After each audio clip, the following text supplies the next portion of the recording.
What we know from Dallas police is that around 7 a.m. they got a call to go to the Sun Chase Place apartments. This is in Northwest Dallas, not that far from North Park Mall on Park Lane. When they arrived, there was a man and a woman fighting outside the complex. Police say the man was on top of the woman with a knife, trying to stab her. Police told the suspect to drop the knife. The man would not comply, and an officer, according to Dallas police, fired his gun, and the suspect, named 37-year-old Isidro Melo Munoz, fled the scene. That is who police are looking for. I'm not sure if we have a photo that we can provide to viewers right now, but again, 37-year-old Isidro Melo Munoz is the suspect here, and they are looking for him. Now, media was told to move out from behind us because about a block down the way, because we believe that they were widening their search. That's what the public information officers told us. So we are waiting to get an update on a possible finding of this suspect. Maybe they got some new clues on where to look for him, but right now we know that he is still on the run. As far as the victim goes, we did ask about her. We do not know where she was stabbed or how many times, but we do know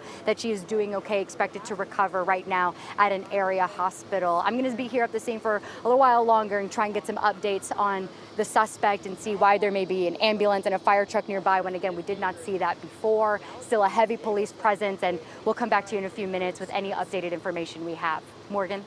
Natalie, thank you so much. We also have an update to breaking news we brought you yesterday at midday. A Dallas ISD police officer is hospitalized after being shot outside of a Sam's Club in North Dallas. Police say Officer Justin Jones stopped to help a man who was going through some sort of crisis when that man pulled a gun and shot him. The man was taken into custody, but police have not yet shared his name.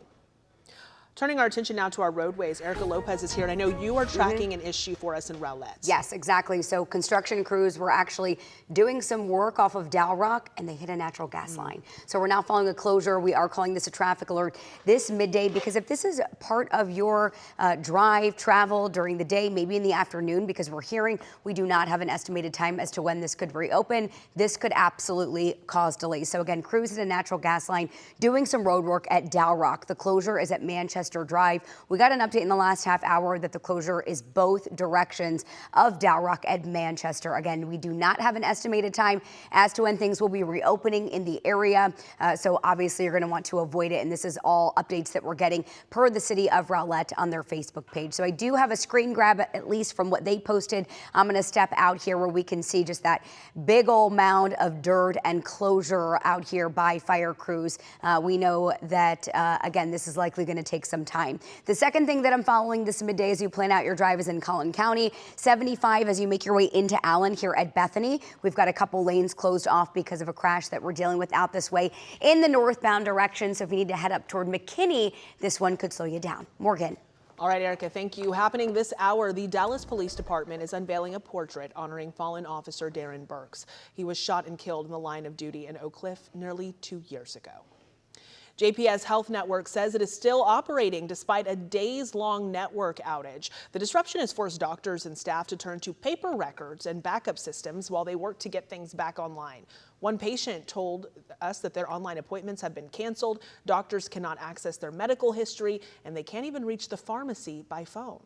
There could have been a warning, there could have been an email sent out or a note on my chart that it was going to be down if they knew. I'm hoping that there's going to be an explanation when they're done. We asked JPS what caused the outage, when the network would be back, and whether law enforcement was involved. They said, quote, "We have no new updates at this time." Well, it is starting to look like there is now enough support for Todd Blanche's nomination as U.S. Attorney General. Senator Bill Cassidy just said he will vote for Blanche. His comment comes hours after fellow Republican Senator Lisa Murkowski said she will oppose the pick. Well, let's take a live look at Wall Street this midday. You can see the Dow up right now. That's as new data shows concerns in the job market. Employers lost 23,000 jobs in July, and oil prices are holding slightly higher. ABC's Armando Garcia breaks down what all this means for us. Today, the Bureau of Labor Statistics out with its latest report showing an unexpected loss of 23,000 jobs in July. Analysts expected employers to add more than 80,000 new jobs. This is a very bad set of outcomes. When we got better data about what the economy's been doing over the past couple of months, it turns out it was nowhere near that good. So right now, it would be really lucky if we could say we were treading water. Jobs in local government, education, retail, and food services taking a big hit, but employment in healthcare trending upward and manufacturing adding 5,000 jobs. Despite the losses, the overall unemployment rate ticking down to 4.1%. Everything else, which is saying that we're booming, is more consistent with the decline in the unemployment rate that we saw than in the payroll number. The latest report coming as the Federal Reserve seems divided on whether or not to raise interest rates. The reason the Fed's in a difficult place is this is what's called a supply shock. A supply shock gives you two forms of bad news at the same time. It gives you higher inflation and it gives you a weaker economy.